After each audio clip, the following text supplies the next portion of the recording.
صل على رسوله الكريم. أما بعد فأعوذ بالله من الشيطان الرجيم. بسم الله الرحمن الرحيم. وذا النون إذ ذهب مغاضبا فظن أن لن نقدر عليه فنادى في الظلمات أن لا إله إلا أنت سبحانك إني كنت من الظالمين فاستجبنا له ونجيناه من الغم وكذلك ننجي المؤمنين. یہاں پر دعائے یونس کا ترجمہ اور مختصر اس کی تفسیر بتائیں گے، اور جو ہے معارف القرآن جلد 6 کے حوالہ سے بیان کریں گے، صفحہ 220.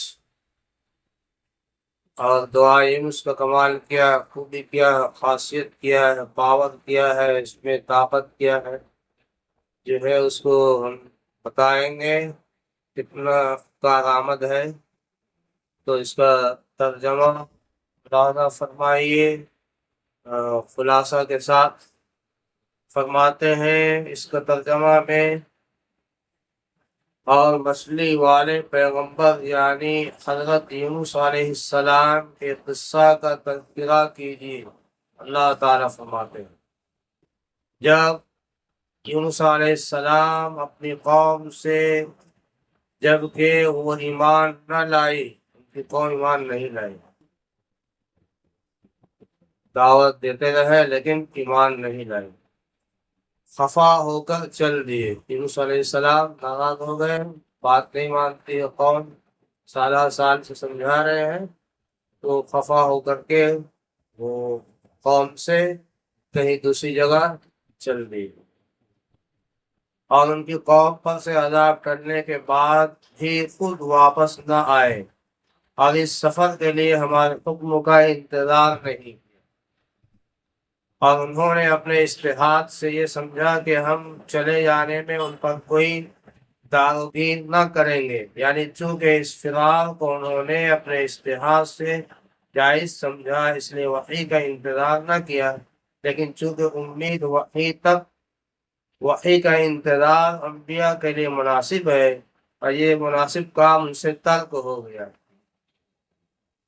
یعنی اللہ تعالیٰ کی طرف سے بھی پرمیشن نہیں آیا تھا کہ جو ہے گاؤں کو چھوڑ دو، قوم کو چھوڑ دو، لیکن یونس علیہ السلام ناراض ہو گئے اور سمجھے کہ جو ہے بات نہیں مانے گی قوم، چلے گئے. لیکن اللہ تعالیٰ کا حکم نہیں تھا، ابھی حکم نہیں آئے جانے، تو فرماتے ہیں لہذا ان کو یہ ابتلا پیش آیا.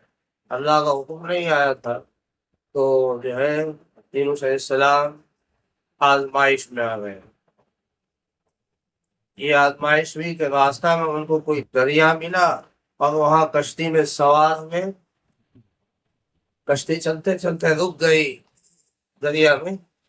یونس علیہ السلام سمجھ گئے کہ میرا یہ بلا اجازت فرار ناپسند ہوا، اس کی وجہ سے کشتی رکی.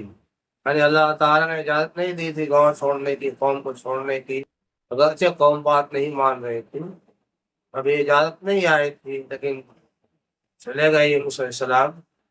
تو جو ہے یہ ہوا کہ آزمائش آ گئی، اور کشتی جو ہے کیا ہو گئی، رک گئی. دریا میں کشتی والوں سے فرمایا کہ مجھ کو دریا میں ڈال دو.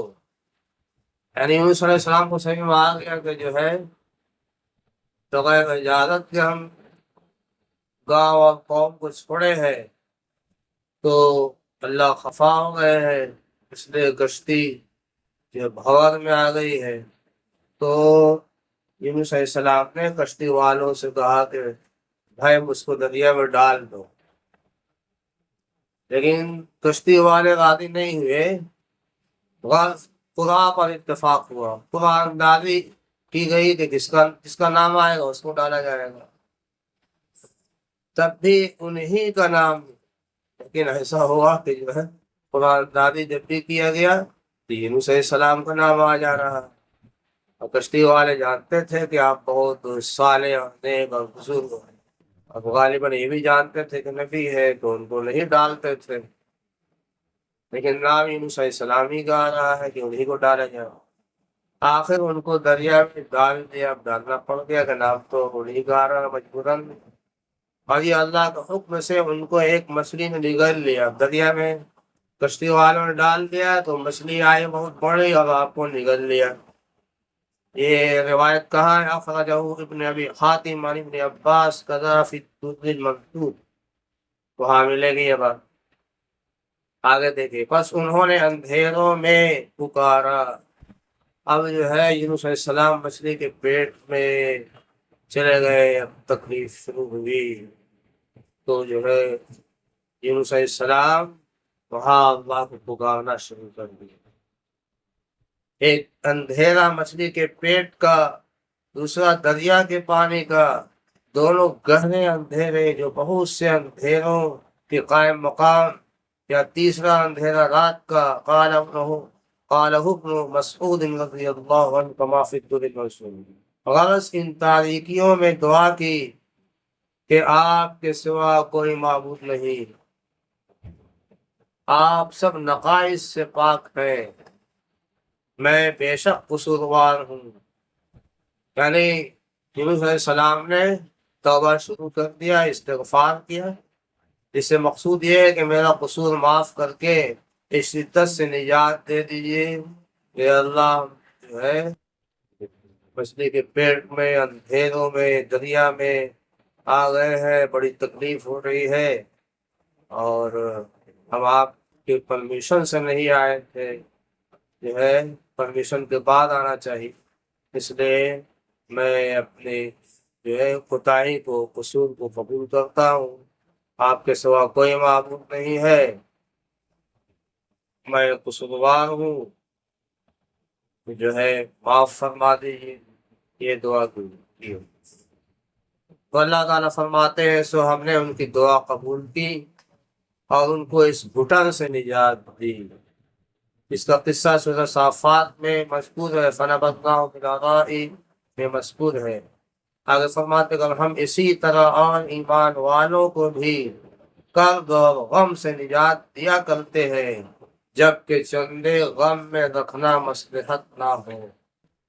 خلاصہ یہ ہوا کہ یونس علیہ السلام جو ہے اللہ سے اجازت نہیں لیے تھے، بس یہی بات تھی، اور گاؤں اور قوم چھوڑ دیے تھے، کہیں جا رہے تھے تو دریا تھا، دریا میں کشتی تھی، کشتی میں سوار ہوئے تو کشتی بہت کا شکار ہو گئی، تو آپ ہی کا نام نکلا کہ آپ ہی کو دریا میں ڈالنا ہوگا، اس لیے دریا میں ڈالا گیا تو مچھلی آئی، مچھلی نگل لی۔ اب وہاں اندھیروں میں آپ کو تکلیف ہوئی تو آپ نے اللہ کی طرف رجوع کیا اور پڑھنے لگے لا الہ الا انت سبحانک انی کنت من الظالمین، لا الہ الا انت سبحانک انی کنت من الظالمین۔ کتنے درد سے پڑھ رہے ہوں گے، کیونکہ کافی تکلیف میں تھے، تو آپ اندازہ لگائیے جو ہے یہ پڑھنا شروع کیے۔ اللہ تعالیٰ آگے فرماتے ہیں وَكَذَلِكَ نُنْجِي الْمُؤْمِنِينَ، یعنی جس طرح ہم نے یونس علیہ السلام کو غم اور مصیبت سے نجات دی، اسی طرح ہم سب مومنین کے ساتھ بھی یہی معاملہ کرتے ہیں، جبکہ وہ صدق و اخلاص کے ساتھ ہماری طرف متوجہ ہو اور ہم سے پناہ مانگے۔ یعنی یونس علیہ السلام نے ان کلمات کے ذریعے سے ہم سے مدد چاہی اور اپنی مصیبت بیان کی، تو ہم نے دریا سے، پھر مچھلی کے پیٹ سے، پھر اندھیرے سے ان کو نجات دے دی۔ مچھلی جو ہے دریا کے بحر میں آپ کو اگل دی اور آپ کو نجات مل گئی۔ کیوں؟ اسی کلمہ کی برکت سے، لا الہ الا انت سبحانک انی کنت من الظالمین کے ورد کی برکت سے اللہ تعالیٰ کی طرف رجوع کیے ان کلمات کے ذریعے سے، تو اللہ نے مصیبت سے نجات دے دی۔ کتنی بڑی مصیبت تھی، ہم اندازہ لگا سکتے ہیں۔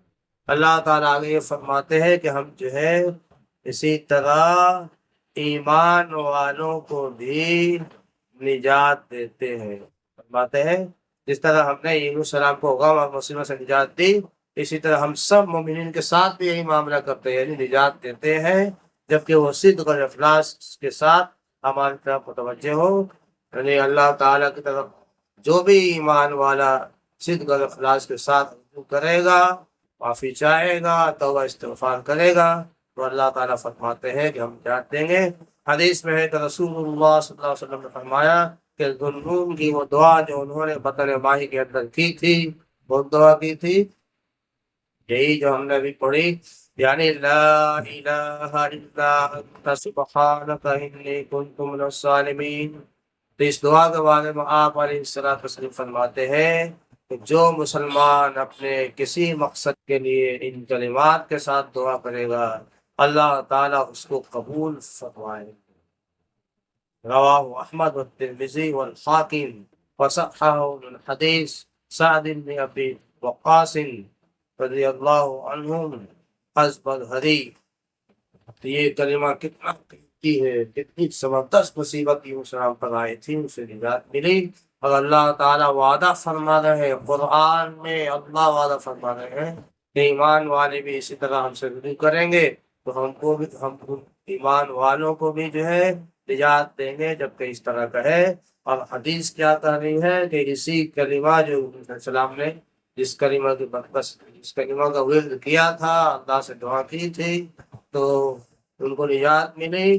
تو جو ہے آپ سلام فرماتے ہیں کہ جس مصیبت میں مسلمان ہوگا اور ان کلمات سے اللہ تعالیٰ کی طرف رجوع کرے گا تو اللہ تعالیٰ نجات دے گا. تو آپ حضرات کو بھی جو مصیبت ہو، گہری مصیبت ہو، تو اس کلمہ کے ذریعے سے اللہ کی طرف رجوع کرے. اللہ بھی کہہ رہے ہیں قبول، اور حدیث میں بھی ہے. اور آپ تمام دنیا کے مسلمانوں سے ہم درخواست کرتے ہیں، التجا کرتے ہیں، جو ہے گزارش کرتے ہیں کہ اہل غزہ بہت پریشان ہے، اہل فلسطین بہت پریشان ہے، جانیں جا رہی ہے، شہادت کی شہادت ہو رہی ہے، اور تڑپ تڑپ کر کے جو ہے جان جا رہی ہے، تڑپ رہے ہیں، کھانے کا انتظام نہیں، پینے کا انتظام نہیں. اسرائیلی حکومت نے جو ہے پہرا لگا دیا ہے، راستہ بند کر دیا ہے، جانے نہیں دیا جا رہا، کھانا نہیں جا پا رہا، پانی نہیں جا پا رہا ہے. بچے بھوک سے بلک رہے ہیں، تڑپ رہے ہیں، مر رہے ہیں، بچیاں بھی، بڑے بھی، بوڑھے بھی. اور ان لوگوں کا بار بار جو ہے ویڈیو میں کی گزارش آ رہی ہے، درخواست آ رہی ہے، وہ لوگ آہو جاری کر رہے ہیں دنیا کے تمام مسلمانوں سے، خاص کر اسلامی ممالک سے وہ لوگ بار بار درخواست کر رہے ہیں. اور ابو عبیدہ جو ہے، جو وہاں کا چیف ہے، کمانڈر ہے اہل غزہ کے مجاہدین کے، وہ بھی جو ہے درخواست کر رہے ہیں تمام اسلامی ممالک سے کہ جو لوگ چپی باندھ کر بیٹھے ہوئے ہیں اور دعا کی بھی درخواست کر رہے ہیں. اس لیے آپ تمام مسلمانوں سے جن کے دل میں ذرہ بھی ایمان ہو، ذرہ بھی درد ہو، درخواست ہے، التجا ہے، گزارش ہے کہ اس کلمہ کی برکت سے جو ہے اس کلمہ کا کثرت سے ورد کریں.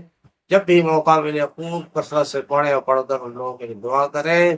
اور اہل غزہ سے بھی اور مجاہدین سے بھی وہاں کی درخواست ہے کہ جو ہے آپ لوگ بھی اس کلمہ کو کثرت سے پڑھیں، لا الہ الا انت سبحانک انی کنت من الظالمین، کہ اللہ ان ظالمین سے مجھے نجات دے دیجیے، یہودی سے نجات دیجیے، امریکہ سے نجات دیجیے، اسرائیل سے نجات دیجیے.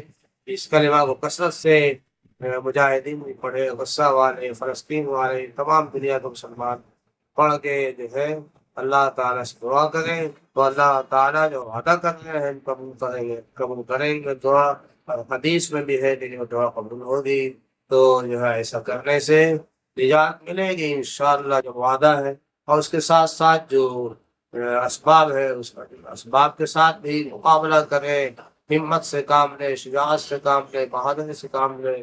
اللہ تعالی ہم سب پر رحم کرم فضل کا معاملہ فرمائے اور فلسطین اور غزہ کو ظالموں سے ہمیشہ نجات عطا فرمائے. وآخر دعوانا الحمد للہ.